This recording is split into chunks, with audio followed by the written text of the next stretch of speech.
日式復古嘅裝修，主打台灣米做嘅梳芙梨、輔導果室，入到去裏邊係一種中日合璧嘅風格，有懷舊日式 cafe 嘅 feel。台面度仲寫住12節氣，果然係一間稻米專門店。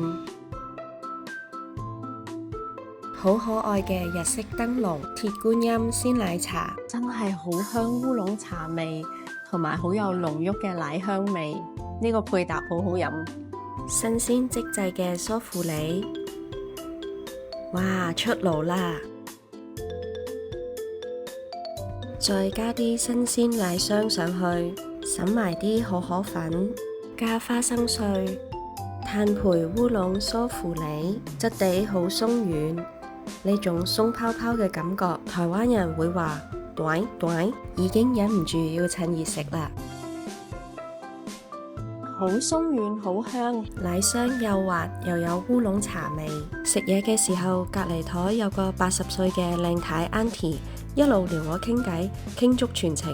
佢啱啱走先啦，但係佢話俾我聽，已經幫我埋張單，真係一個好大嘅驚喜。cafe 隔離有一個惠水驛站，可以免費參觀，入邊可以睇到一啲歷史展覽，主要係呢間大安醫院嘅紀念展覽。由布苑即燒魷魚，成條街都係魷魚嘅香味，啲魷魚全部都係即燒㗎，真係好香好香。老闆娘仲請我試食添，好香魷魚味，好腍，婆婆都食到。燒好嘅魷魚攞去切絲再入袋，好新鮮。迪化街大道情商圈附近真係好適合散步食美食，大家記得追蹤我，下次再同大家食盡台灣美食。